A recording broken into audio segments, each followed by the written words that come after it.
a grabar la plática. Adelante, mi estimado doctor Ángel, para que te conozcan. Muchas gracias por aceptar la invitación, mi querido. Muchísimas gracias, mi querido doctor Manuel. Un saludo a todas las alumnas y alumnos que nos están escuchando. Es un gusto para mí siempre participar en liceo académico con grandes abogadas y abogados. Mando un saludo a todos en donde sea que se encuentren. Y bueno, agradeciendo al doctor Manuel que me haya hecho el honor de invitarme a participar en días futuros para el amparo y la suspensión provisional y definitiva en el juicio de amparo y todo su sistema jurisprudencial. La finalidad de este curso, pues, es ver los aspectos relevantes de la procedencia del juicio de amparo, tanto en su vía indirecta como en su vía directa, todas las tipologías de amparo, sobre todo las características y elementos que debe de reunir una demanda de amparo, porque a veces cuestiones muy simples se nos dificultan. Comentar sobre la procedencia, cuándo es importante tramitar la vía indirecta o la vía directa y cuándo es importante abstenerse de hacerlo.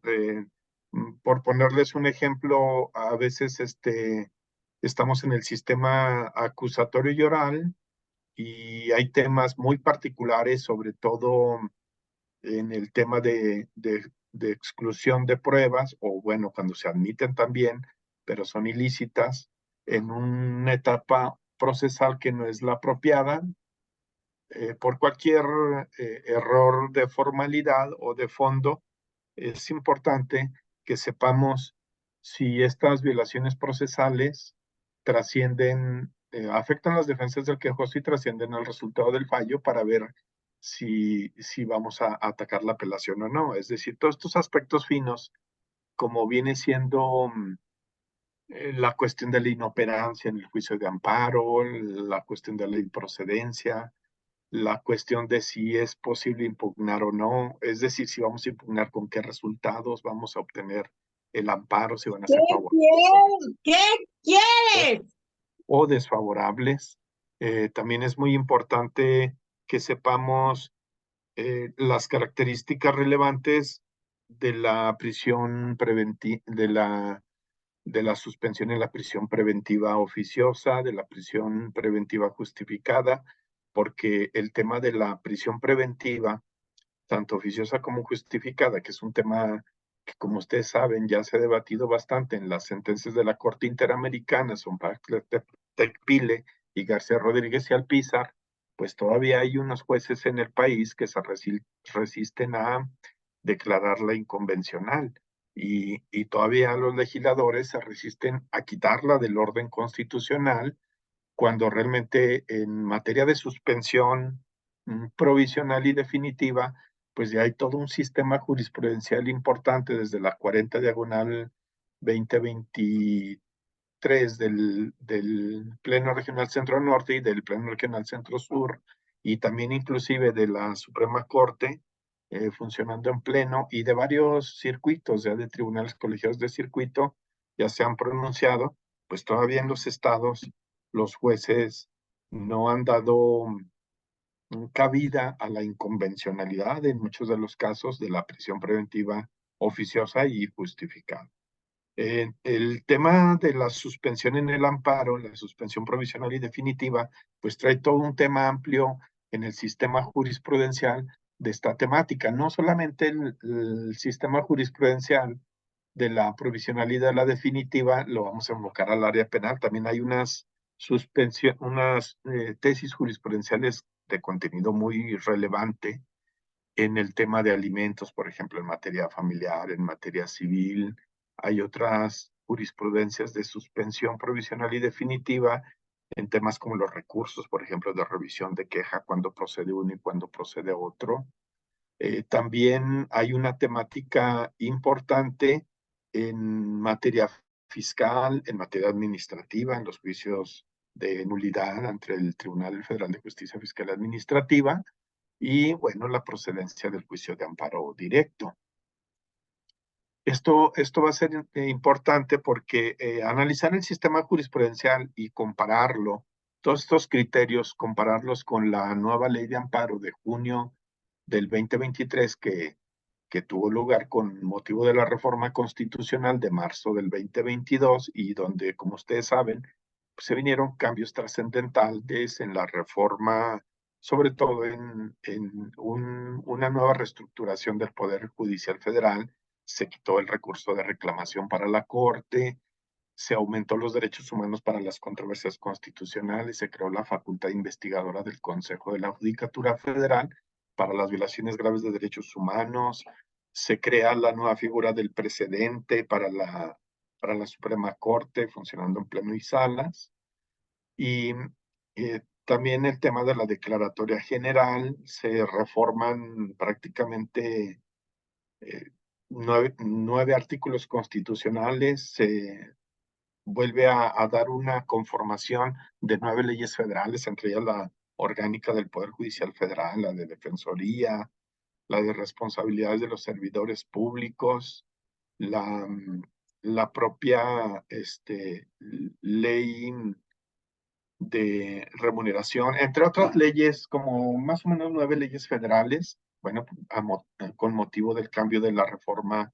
constitucional y legal, pues se tuvieron que hacer todos estos cambios importantes. Entonces, la finalidad de estos cursos que ofrece el Liceo Académico, pues es estar actualizados en estas temáticas y de manera específica, pues ver también el tema de la suspensión provisional. Fíjense, en el tema de la suspensión provisional y en el tema de la suspensión definitiva, bueno, pues tendríamos que ver precisamente cuántos tipos de suspensiones hay, cuándo podemos solicitar la suspensión, cuáles son las características que deben de recurrir las partes en materia de suspensión, hacer las claras distinciones entre la provisional y definitiva, pero sobre todo reuniendo todos los requisitos legales, pues con la finalidad de ganar los amparos, ¿no? Porque ya nosotros vamos viendo si un amparo va encaminado a ganarse o perderse, pues desde la suspensión provisional y la definitiva, ¿no?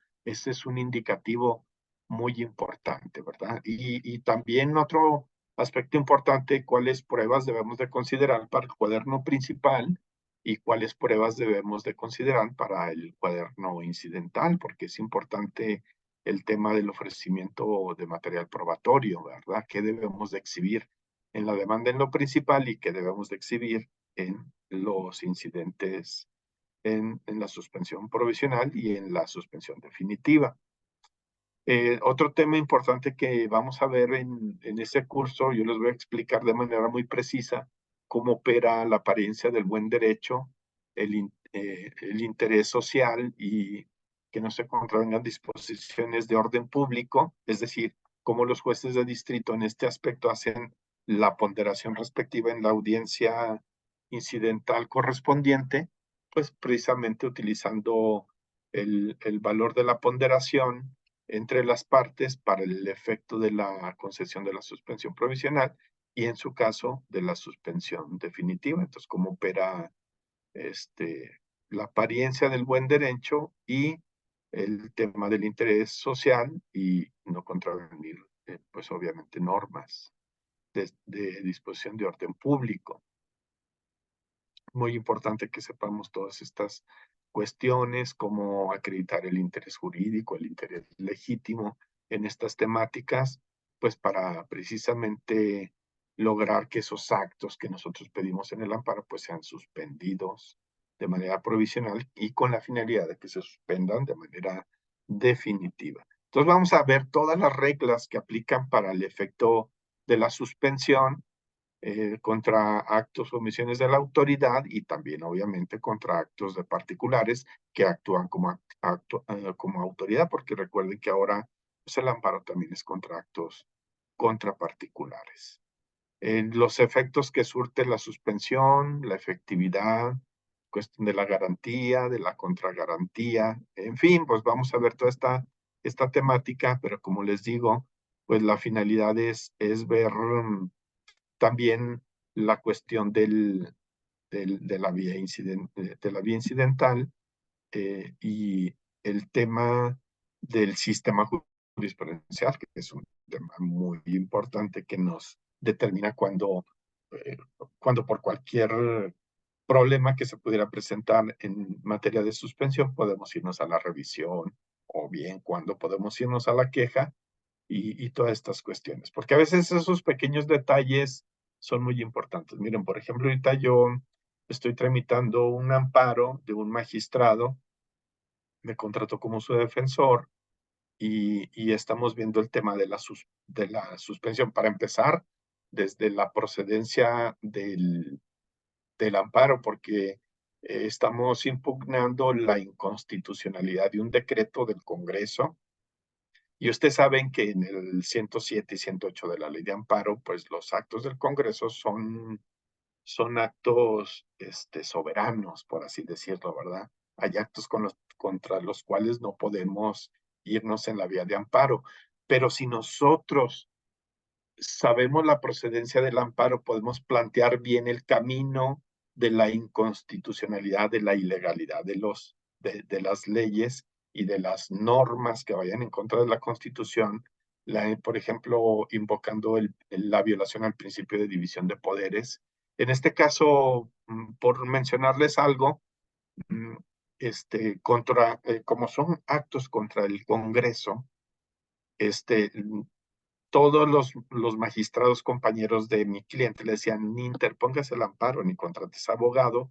¿Por qué? Pues porque los actos del Congreso son inatacables, o sea, no, como son soberanos, te lo van a sobreseer el amparo. En cuanto lo metas, o sea, te van a notificar que se sobresee. ¿Por qué? Pues porque está dentro de la fracción tan del artículo de la ley de amparo 107 y 108, de manera particular, ¿verdad? Eh, pero si nosotros sabemos plantear, podemos impugnar actos de los congresos, ¿verdad? Tanto de la Unión como de los congresos locales. La forma de plantearlo y la argumentación que demos, pues es muy importante en las fracciones que pongamos, por ejemplo, como acto reclamado, la fracción que corresponda al acto reclamado, pues vamos a poner que en este caso se está impugnando la norma, que en este caso sería el decreto del Congreso en su porción normativa del transitorio, donde establece eh, el mandato de suplir a un magistrado antes de tiempo. Es decir, este magistrado fue electo por el gobernador para un periodo de solo 3 años, pero ustedes saben que las constituciones locales y la federal establece en el artículo 17, que es el derecho de los impartidores, la justicia pronta, imparcial, expedita, el acceso a la justicia, la tutela judicial efectiva de la Convención Americana de Derechos Humanos. Y podríamos hacer toda una enumeración de derechos que tienen los impartidores, como la inamovilidad, como la remuneración, como la estabilidad en el empleo, como la no discriminación normativa, porque en este caso, pues a este magistrado se le hizo una discriminación normativa porque se le eligió para el periodo de 3 años y a los demás magistrados por un periodo de 7. Entonces hay una discriminación normativa y si no está fundado, si no está motivado el por qué se hizo esta discriminación normativa, pues constituye una violación a sus derechos fundamentales. ¿Cuáles derechos tenemos que a veces planteamos los amparos, pero decimos, pues se me violaron mis derechos, ¿verdad? Y por eso solicito la protección y el amparo de la justicia federal. Sí, pero necesitamos decirle al juez, al magistrado, cuáles son los derechos humanos violados. Entonces, en este caso, los principales serían el, la justicia pronta y la autonomía e independencia judicial. La autonomía e independencia judicial como principios universales de los cuales se deriva la no discriminación normativa, de los cuales se deriva la permanencia en el ejercicio del cargo por el plazo que establezcan las leyes, en este caso la Constitución local y la federal. También la estabilidad en el empleo, el derecho económico, la seguridad económica de los impartidores. ¿Qué otros podríamos mencionar? Pues el trato igualitario, o sea, el derecho a la igualdad, la legalidad, la seguridad jurídica, la certeza, la autonomía entre los poderes, la división del poder. En este caso se está vulnerando la división del poder del poder legislativo al poder judicial al dar un trato diferenciado en la permanencia del plazo de este magistrado con relación a los demás. Me imagino que el Congreso lo hizo o el gobernador del estado como autoridades responsables, llámese el gobernador o llámese Congreso, lo hicieron con la finalidad de que las magistraturas fueran escalonadas. Pero el buscar una magistraturas escalonadas, de que los magistrados no entren en el mismo tiempo, los tres magistrados, por ejemplo, del Tribunal de Justicia Laboral Burocrática, que fue con motivo de la reforma del 2019, donde se reformó el 123 para que los estados ajustaran sus constituciones y sus leyes a la nueva justicia laboral, y por el apartado A y por el apartado B, y hacer toda esta distribución, que como usted sabe en materia laboral, pues se tuvo que acatar el ordenamiento constitucional para hacer esta adecuación que mandataba el 123 con relación al 116, que establece los poderes judiciales de los estados, y con relación al 17. Se les dio un plazo para que los estados reformaran sus constituciones e instauraran la justicia laboral correspondiente.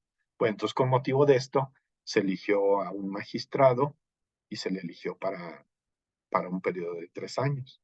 Entonces, el 116 constitucional dice que el plazo que durarán, pues será el que establezca las constituciones. El Congreso emite un decreto legislativo, o sea, crea una norma para ajustar la Constitución al 116 por el tema de la justicia laboral, y reforma y adiciona el 114 y 115 constitucional. Y en el 114, pues precisamente habla de la autonomía e independencia. En el 114 y en el 115 habla de la temporalidad que deben de reunir los magistrados, y dice 7 años. Y luego, en ese mismo decreto, en un transitorio dice, pero un magistrado o magistrada durará 3, otro 5 y otro 7, sin justificar ni motivar. Entonces, fíjense, en un decreto, en una norma, el Congreso reforma y adiciona el 114 y 115 para dar cumplimiento al 116 y 123 Constitucional Federal, ajustándolo a la autonomía e independencia como principios universales de los impartidores, al plazo razonable que es de 7 años, y en el transitorio, que es una porción normativa, dice que durarán un tiempo distinto a los artículos que acaba de reformar en ese mismo decreto. O sea, en el mismo decreto dice 7 años, y en ese mismo decreto en el transitorio dice 3, 5 y 7. No, es que si el 115 constitucional dice 7 años, tú en un sexto transitorio no puedes poner plazos escalonados contrariando el 115 que acabas de adicionar y reformar, ni el 114 que contiene la autonomía e independencia judicial, ni mucho menos el 116 federal con relación al 123. En el planteamiento del problema nos otorgaron la suspensión, la provisional. Obviamente todo apunta a que nos van a aprobar la definitiva. Entonces, en la audiencia incidental, ¿qué tenemos que hacer? Pues llevar material probatorio, documentales, o bien pedir la compulsa de las pruebas que ya se anexaron en la principal. ¿Para qué? Pues para que el juez federal, aunque no se acostumbre a ir a las audiencias, pero en caso de poder asistir o querer asistir a la audiencia incidental, pues las partes están en todo el derecho, aunque usted sabe que se hace conforme a los informes previos y justificados, pero pues no está por demás ir a la audiencia, y en ese mismo acto pues se pueden hacer las alegaciones pertinentes. Se puede alegar la apariencia del buen derecho para la ponderación del interés social y obviamente las disposiciones normativas que no contrarien al orden público, ver si eso afecta a un sector importante de la población. En el caso de que se le separe al magistrado de su cargo, se le pida la entrega y recepción de la magistratura, el impacto que puede tener hacia la sociedad, y obviamente la violación al principio de división del poder. entre el legislativo y el juicio, o el ejecutivo y el judicial, o entre el ejecutivo y el legislativo en contra del judicial. Para terminar, en ese planteamiento de la demanda se dijo, bueno, pues impugna el decreto, aunque en el decreto todavía no me causaba perjuicio. El decreto es de una fecha de hace 3 años, pues obviamente ya pasó el tiempo para el efecto del plazo para interponer la demanda. El primer acto de aplicación fue la nueva convocatoria para designar un nuevo o nueva magistrada. Entonces está impugnando la nueva convocatoria, en donde en la cláusula tercera y cuarta, pues ya menciona a qué magistrado se pretende sustituir en la cláusula tercera y cuarta de la nueva convocatoria, que se deriva del decreto que emitió el Congreso local. Entonces, los magistrados apuntaban a que se iba a sobreseer porque los actos del Congreso son soberanos. Pues, ¿qué creen? Si nos otorgaron la suspensión provisional y lo más seguro es que nos otorguen la definitiva.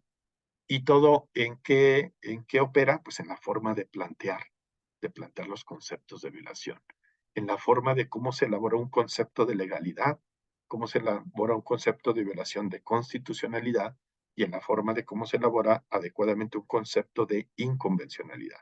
Entonces, la finalidad de esto es que yo les enseñe de manera práctica cómo formular conceptos de violación de legalidad, conceptos de violación de inconstitucionalidad, conceptos de violación de inconvencionalidad y lo veamos junto con todo el sistema jurisprudencial, porque esto nos va a traer un beneficio impresionante. No, si ustedes le llegan a agarrar el hilo al amparo y a la suspensión, pues prácticamente, no quiero mentirles, pero del amparo se pueden hacer ricos, no millonarios, pero sí ricos, porque imagínense, mientras usted está llevando un divorcio, no sé, donde al cliente le cobra 5,000, 10,000 pesos, y cuánto tarda el divorcio, un, un título de crédito, o inclusive un juicio acusatorio y oral, todo lo que tarda, o cualquier juicio, ¿no? Un juicio laboral, etc. En el amparo, en 3 días, en un amparo laboral, en un amparo penal, en un amparo civil, en un amparo administrativo, en un amparo fiscal. En el tema del amparo, en 3 días que se dedica a hacer los conceptos, a formular demanda y a hacer conceptos, pero sobre todo que el amparo tenga un porcentaje, una probabilidad de que se gane, que exista la protección de la justicia federal, pues son amparos muy bien cobrados. El que se dedica al amparo, pues prácticamente tiene su vida económica resuelta, ¿verdad? Y aparte de que el tema es sumamente interesante, ¿no? El amparo yo creo que es uno de los instrumentos constitucionales por excelencia para la tutela de los derechos humanos, para que los derechos humanos se vean materializados, porque no hay mejor justicia que ver materializados los derechos humanos. Y en este caso, imagínense que ganemos el amparo del magistrado, ¿cuánto le estaría, qué beneficio que estaríamos causando? 4 años de trabajo como magistrado. ¿Y cuánto gana quincenalmente? O sea, multiplíquele más o menos, no sé, 80,000 cada 15. O póngale que gane 100 al mes, ya netos, ya sin deducciones, etc. Perdón, ya con las deducciones, póngale 100,000 multiplíquelo por 12 y luego por 4 años. O sea, lo que implica un amparo, ¿no? O sea, el cobrar un porcentaje considerable, obviamente por la tramitación y obviamente por el resultado, ¿no? Que usted podría hacerlo así. Eh, por decir, pues ahorita por tramitárselo, denme, no sé, 100,000 pesos, por poner un ejemplo, ¿no? Pero incluso yo he llevado amparos que se han cobrado hasta 300, 500,000, hasta 1,000,000, ¿verdad? Dependiendo de qué materia y la complejidad. Eh, ya está por resolverse otro amparo en materia administrativa, que es un amparo como de 4 millones de dólares, ¿verdad? De un contrabando equiparado. Entonces está en la segunda, que hay una segunda sala del comercio exterior, en el tribunal, en el segundo tribunal colegiado del comercio exterior, que está en Monterrey. Entonces, sí, imagínese cuando usted cobra por porcentajes y, y bueno, y cuando los resultados son buenos, ¿no? También, por qué no decirlo, hay casos que están perdidos. A mí me contrataron para un amparo, pero este era un amparo directo en revisión, ya era lo último. Ya habían echado a perder toda la primera instancia, era de una expropiación de un cliente que le habían expropiado la mitad de Tamaulipas, o sea, era un terrateniente. Contrató muy malos abogados. Como eran de materia de expropiación, pues los abogados perdieron toda la primera instancia, se fueron a los recursos, se fueron al amparo indirecto, lo perdieron, se fueron al amparo indirecto, lo perdieron. A mí me contactan hasta allá al amparo directo en revisión y todavía había posibilidades porque el acuerdo indemnizatorio no es que el gobierno de Tamaulipas no quisiera pagarle al cliente. El problema es que en el acuerdo indemnizatorio decía 8 millones en número y 800 millones en letra. Entonces, de 8 millones a número a 800 millones en letra, pues había una diferencia diametral. Ahí estábamos cobrando por un porcentaje. Entonces, imagínense el 20% del amparo si se ganaba por resultados. Entonces, 800 millones aplíquenles el 20%. O sea, yo ahorita en Tepito no me podría gastar esa cantidad, porque ahí todo está de a peso, de a dos, de a 3 pesos. Ahorita tendría que andar en Dubái impartiéndoles una charla informativa desde ahí el hotel más, ¿por qué? Pues porque ese dinero no te lo puedes gastar aquí en México. En México es muy barato. Tienes que ir a gastártelo a un lugar costoso donde solo hay dinero, Dubái, por ejemplo, ¿no?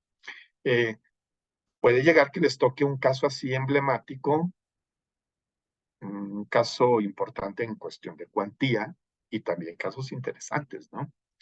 En todas las materias. Entonces, quien sabe el amparo, pues prácticamente tiene la vida resuelta.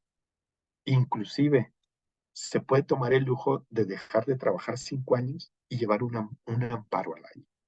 Un amparo, ¿sabe cuánto tiempo le quita al año? Si acaso una semana en elaborarlo. Y todavía se puede tomar el lujo de decir, yo no mando elaboro y ahí ponga a alguien que le dé seguimiento. Lo importante es la elaboración. Lo importante es que el amparo vaya bien, ya lo demás camina solo. Ya no es alguien que vaya al pendiente ahí de las notificaciones y de las promociones que se tengan que hacer, que ya son mínimas, ¿no? Si el amparo va bien desde el inicio, es muy probable que se conceda la protección y la justicia federal. Pues no sé, doctor Manuel, ya todo esto lo vamos a ver de manera particular. Es que el saber formular y argumentar conceptos de violación constitucionales, de legalidad, de inconvencionalidad. Fíjense, en este amparo, todos apuntaban a que nos iban a dar, a que lo iban a sobreseer y le hicimos al juez conceptos de legalidad, conceptos de inconstitucionalidad y conceptos de inconvencionalidad. En los conceptos de inconvencionalidad le dijimos cómo aplicar el control de regularidad constitucional, le dijimos cómo aplicar la interpretación conforme en sentido amplio, si no operaba esta, cómo operaba la interpretación conforme en sentido estricto, le hicimos todas las posibles interpretaciones, criterios de congruencia, de exhaustividad, parámetros mínimos del control de convencionalidad. O sea, no le dimos, no le dejamos al juez ningún recoveco por el cual pudiera salirse. Le dimos el ejercicio del control convencional y le pusimos todos los parámetros mínimos y yo diría máximos de cómo ejercerlo. La cuestión de la inconstitucionalidad para el primer acto de aplicación, que fue hasta la nueva convocatoria, y la ilegalidad e inconstitucionalidad tanto de la convocatoria como del decreto y del transitorio. No sé si tengan algún comentario, queridos alumnos y alumnas, A ver, queridos Omar, abogados. A ver, Omar. a ver, vamos. Y no se salgan, por favor, nada más les pido, ahorita, por los que acaban de entrar, bueno, está el doctor Ángel Dáviles Careño, quien también es docente en el liceo académico. Ahorita les pido que no se salgan. Les voy a volver a dar una explicación de lo que sucedió, por qué se cancela el curso con el doctor Valadez, por qué invitamos al doctor Dáviles Careño. Adelante, Omar Cervantes, por favor. Sí, maestros, fíjense que muy interesante la explicación del doctor y cómo nos motiva, ¿no? Yo soy defensor público del sistema acusatorio oral, llevo 10 años laborando pero el amparo siempre he querido trabajarlo, pero sin embargo le he tenido mucho respeto porque no me gusta jugar con las personas, porque sé que es algo técnico, porque sé que tienen que haber argumentos serios. Y la verdad, yo ya me quería salir hace un rato, pero no, qué grave error, la verdad, sí me motivó y voy al punto que quiero comentarles. Lo que yo puedo ver, quien maneja el amparo desde la audiencia que sea, ya sea inicial, ya sea intermedia, inclusive en el debate, tiene que tender cama para un recurso, porque no puedo ir a la apelación, no puedo ir al amparo, si obviamente en la audiencia no lo trabajé. Entonces, y el conocer el amparo obviamente impacta en qué voy a hacer en audiencia para, como vuelvo a repetir, para tender cama para un recurso. Caso concreto, tuve un asunto en el que yo contrainterrogo, pero los ministerios públicos, desde el examen del interrogatorio, examen directo, este, no incorporan información fundamental como lo era para el delito de violencia familiar, que era un acta de matrimonio. Entonces yo le dije, su señoría, eso debieron haberlo hecho desde un primer momento. Obviamente esta prueba es ilegal, pero al no tener a lo mejor una argumentación más amplia, que claro, la persona lo va a recurrir, pero vaya, lo importante de saber amparo para, vuelvo a repetir, para poder argumentar y obviamente defenderse en otras instancias. Gracias. Sí, sí, fíjate que lo que comentas es muy importante en el sentido, fíjense, yo por lo general cuando imparto cursos de amparo, les digo, como bien lo dices tú, es que una cosa es el sistema acusatorio y oral y otra cosa es el amparo. Habrá buenos amparistas que inclusive, como dices tú, no dominen el sistema acusatorio y oral, o bien, o dominan el sistema acusatorio y oral, pero no dominan el amparo, o dominan el amparo, pero no dominan el sistema acusatorio oral, o bien no dominan el derecho constitucional, los derechos humanos. Entonces yo creo que el abogado integral, para poder darle seguimiento desde la querella o noticia criminal, todo el sistema acusatorio oral, y luego los recursos, y luego todavía el amparo, y todas estas cuestiones, pues tiene que ser un penalista y un amparista, un conocedor tanto de derechos humanos como del amparo y como del penal. ¿Por qué? Porque si no le va, como dices tú, es muy técnico y se echa a perder. Miren, por poner un ejemplo, eh, a ver qué harían ustedes. Estamos en la audiencia intermedia y en la discusión, en la admisión y exclusión de pruebas, en una violación de una menor, ya en el debate, el juez admite, pues, ¿cuál es la reina de las pruebas para probar la violación? Pues la ginecológica es fundamental, ¿verdad? Entonces aprueba la ginecológica, aprueba la psicológica,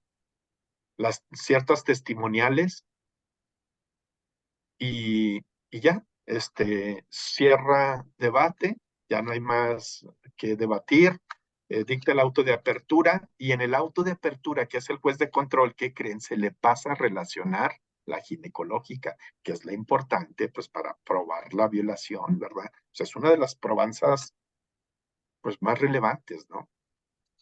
Se le pasa y ya el fiscal, cuando le notifican el auto, no se percata, pues de que a pesar de que fue discutida y no fue excluida esa prueba, es decir, fue admitida, el juez de control pues no la relacionó por un error involuntario mecanográfico. Cuando ya llegan a la audiencia de debate, a la audiencia oral, el tribunal les pregunta, ¿hay algo de especial y previo pronunciamiento del fiscal? Dice, sí, su señoría, que cree en la etapa intermedia. En la discusión se admitió la ginecológica y no vi que usted la mencionara o la relacionara para su desahogo, ¿no? Pues efectivamente no está. Entonces él le solicitó a su señoría pues, que la admita para su desahogo. ¿Algo que decir, defensa? Sí, su señoría, pues no es el momento procesal oportuno para la introducción y para la admisión y desahogo de pruebas. Esa ya pasó y se llama intermedia. ¿Algo que decir, fiscalía? Pues sí, su señoría, es que la finalidad del sistema, aunque este fue un error a la defensa le consta y a todos nos consta que se debatió y que se admitió, pero que por un error involuntario el juez no la relacionó. Entonces es un error de forma, no de fondo. Y entonces lo que se privilegia en un sistema acusatorio oral, pues es el fondo, no la forma, porque la finalidad es descubrir la verdad de los hechos y tal y tal. Algo que decir, defensa, sí, su señoría, pues a veces la forma es fondo y el fondo es forma. Entonces no es el momento procesal oportuno. Algo que decir, fiscalía, sí, su señoría, bueno, pues si usted observa el audio y video de la audiencia intermedia, pues se percatará de que se admitió tanto, por lo cual solicitamos se admitida y desahogada. Algo que decir, defensa, no, el fiscal en su momento debe de haber recurrido el auto de apertura a juicio por percatarse de que no estaba o sea, tuvo la oportunidad procesal oportuna, el recurso, el tiempo, el plazo. Entonces, cuando el tribunal les corre mucho traslado, es porque no sabe qué hacer. Pues, ay, pues no me había tocado un caso de que se discutiera, se admitiera, pero que no se relacionara. ¿Qué hago aquí? Pues déjenles preguntar a las partes, ¿verdad? A ver qué luces me dan, dice el tribunal. Bueno, entonces, como el tribunal no tiene la menor idea de qué hacer, porque es un caso que no se le había presentado, dice, se admite y se desahoga. Si se admite y se desahoga, pues es violación al debido proceso, es prueba ilícita. Bueno, entonces, si somos penalistas y amparistas, ¿qué tenemos? Primero tenemos teoría de las nulidades. Tenemos inexistencia del acto, nulidad absoluta y nulidad relativa. Tenemos la vía incidental, los incidentes. Y lo tenemos los recursos. Y lo tenemos los amparos. Indirecto, directo. Muy bien. No pasó nada de eso. A pesar de que se tenía todo eso, no pasó nada de eso. Bueno, se admite y se desahoga. Se desahogó y ya todo. Violación al debido proceso y derechos fundamentales. Se afecta a la defensa, obviamente. Bueno, para no hacerse las largas, todas las pruebas se admitieron y se desahogaron. El tribunal decidió que había violación de la menor. Incluso la menor declaró. Incluso ya las testimoniales, los interrogatorios, contrainterrogatorios, se desahogaron las periciales, la psicológica, y todo apuntaba pues que sí se trataba de una violación. Eso dijo la perito en psicología. La pericial en ginecología se desahogó. Bueno, pero al final, para no hacerse las cansadas, el tribunal decidió que con la prueba psicológica, con las testimoniales y con la declaración de la víctima era suficiente para acreditar, fundar y motivar que había violación. Entonces se dictó sentencia condenatoria. El abogado impugnó la sentencia ante el magistrado, la apelación. Se fue a la apelación y le dijo al magistrado, ¿verdad que hubo violaciones de mis derechos humanos? Sí, bien violadotes. Todos, ¿verdad? Sí, todos. Se me violó el debido proceso, ¿verdad? Sí, se te violó. Efectivamente, se te violó el debido proceso. No debieron haber admitido desahogado la ginecológica, ¿verdad? No, la verdad no. No, porque será en el intermedio. Tienes razón. La verdad no debieron de haberla desahogado, ni introducido, ni desahogado. Entonces, sí me violaron mis derechos, ¿verdad? Totalmente violados. Sentencia se confirma. Confirma. Oiga, pero lo que nos eran violados, sí, sus derechos se los violaron todos. ¿Violaron el debido proceso? Sí, eso no cabe duda que le violaron el debido proceso. Sentencia se confirma. Apelación. El sentenciado le dice, oiga, abogado, ¿no se va a ir al amparo directo en materia penal? Pregunta. Fíjense lo que vamos a aprender en el taller. Pregunta, ¿ustedes irían al amparo directo en materia penal contra la sentencia que confirmó en apelación? Por lo que estamos diciendo, por lo que comentó Omar, de que el amparo es muy técnico, de que una cosa es saber sistema acusatorio y oral y otra cosa es saber amparo. Entonces la pregunta es, ¿si irían al amparo? ¿Ya le cobraron al ahora sentenciado Le cobraron el sistema acusatorio y oral, no sé, le cobraron 100,000. En la apelación le cobraron otros 20, ya lleva 120,000. Y si le van a tramitar el amparo, ahora le va a costar 100,000 el amparo. Pero el sentenciado le va a decir, oiga, ¿y lo vamos a ganar o lo vamos a perder? ¿Qué le dirían ustedes? No, no, va. A ver, un abogado que no sabe de amparo le va a decir, no, pues es que yo no soy adivino, eso depende del colegiado. Yo nomás lo voy a tramitar, ¿verdad? Pero ya la sentencia, si amparo protege o no, pues eso ya no depende de mí, depende del colegiado. De lo que depende de mí es que le voy a cobrar 100,000 en el amparo. De eso sí depende de mí. Y de que se lo voy a cobrar, se lo voy a cobrar. Oiga, abogado, pero lo vamos a ganar o me lo va a perder como el juicio oral o como la apelación. ¿Qué le dirían ustedes? ¿Lo tramitamos o no? Bueno, A ver, disculpen. comentar. Sí, todavía no sería el momento procesal porque en el amparo me lo pueden sobreseer porque no he agotado todas las instancias en materia penal. Ya Tal vez agotó la apelación y ya le confirmaron. no es la apelación. Ya me ha pasado que me dicen que me falta la recusación para agotar todas las instancias y obtener el principio de definitividad para poderme ir al amparo directo.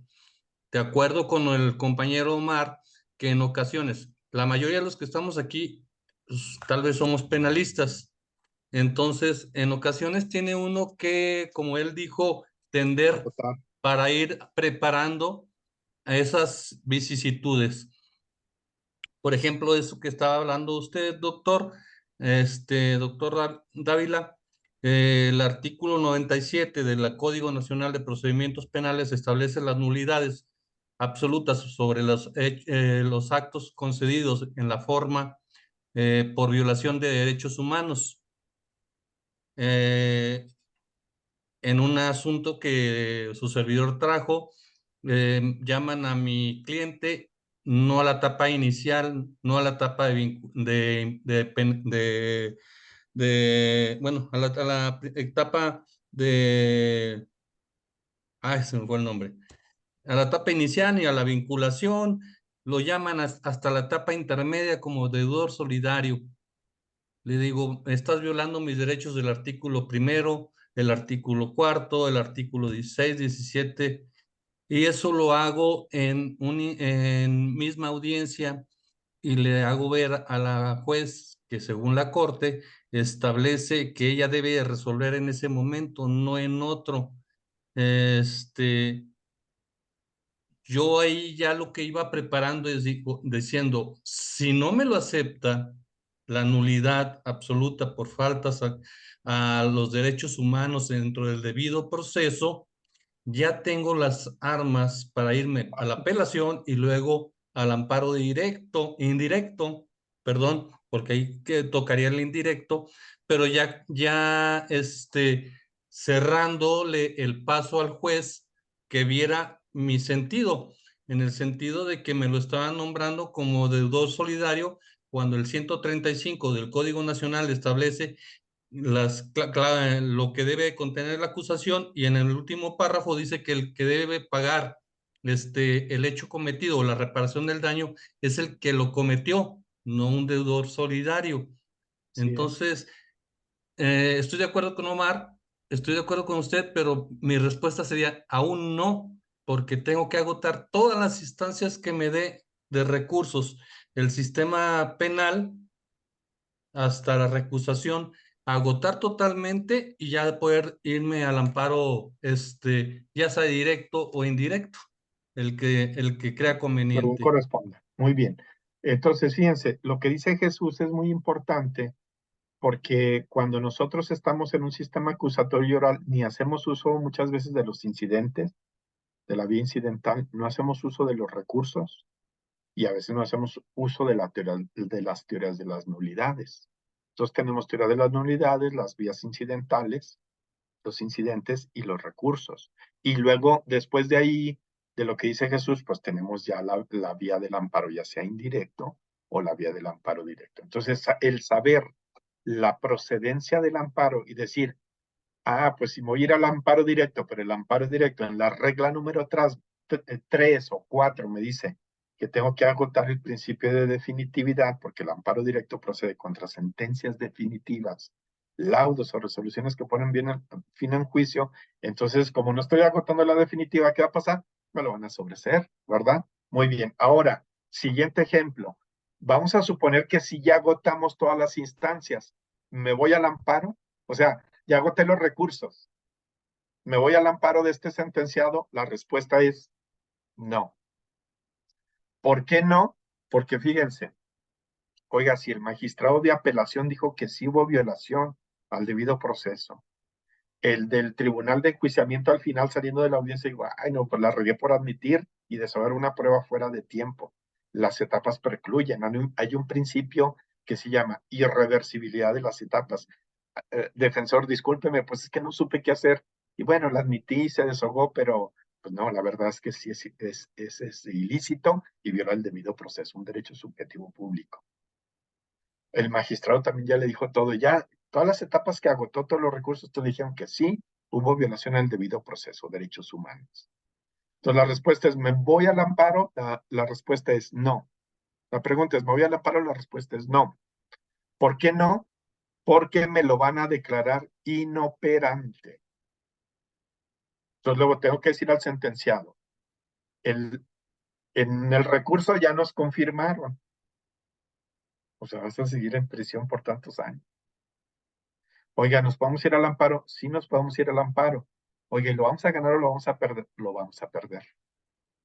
¿Cómo lo vamos a perder? Nos lo van a declarar inoperante. Oiga, abogado, ¿y qué es eso de inoperante? Inoperante es que no procede. ¿Cómo que no procede? No, porque la ley de amparo en el 170 dice, como decía Jesús, una de las reglas es agotar todos los recursos. Otra regla es que las violaciones procesales afecten la defensa del quejoso y trasciendan en el fallo. Entonces la pregunta es, ¿hubo violaciones procesales? Sí. ¿Admitieron y desahogaron una prueba que no debieron admitir? ¿Afectó la defensa del quejoso? Claro. ¿Afecta la defensa del quejoso? Sí. Sí, porque no es una etapa apropiada para introducir y desahogar una prueba. Esa era la intermedia. ¿Trascendió en el fallo? No. No trascendió en el fallo porque recuerden que el tribunal dijo, bastó con la pericial, con las testimoniales y con la declaración de la víctima para fundar y motivar que hubo violación. Entonces, no trascendió al resultado del fallo el haber introducido y desahogado la prueba ginecológica, aunque haya sido con violación al debido proceso y a los derechos fundamentales. Entonces, la respuesta es, no me puedo ir al amparo directo porque me lo van a declarar inoperante. Anoten qué es inoperancia. Inoperancia es un tecnicismo jurídico que significa que el tribunal colegiado no puede entrar al fondo, al análisis. ¿Por qué? Porque hay un impedimento legal. ¿Cuál es el impedimento legal? Pues la regla esa que dice que la violación procesal, que haya una violación procesal que afecte a la defensa del quejoso y que trascienda al fallo. No trascendió, pues entonces es inoperante. El colegiado no puede entrar al análisis del fondo. Es más o menos como el ejemplo que puso Jesús.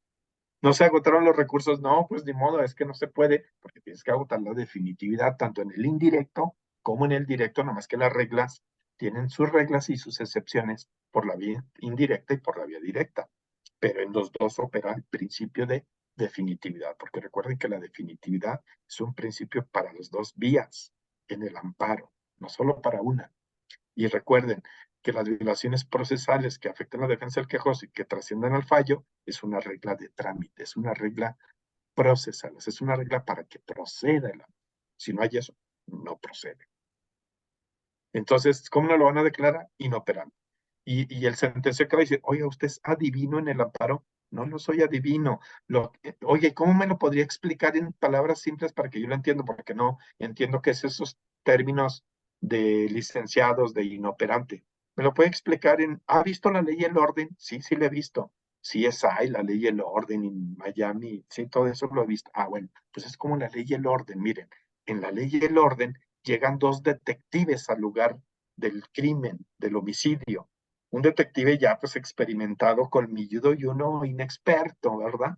Y en la ley y el orden llegan los dos detectives, un experto y un inexperto, al lugar de los hechos, y el detective que tiene experiencia le dice, en ese banco estuvo sentado el homicida, el asesino, y estuvo comiendo un emparedado de pavo con aceitunas negras y salami.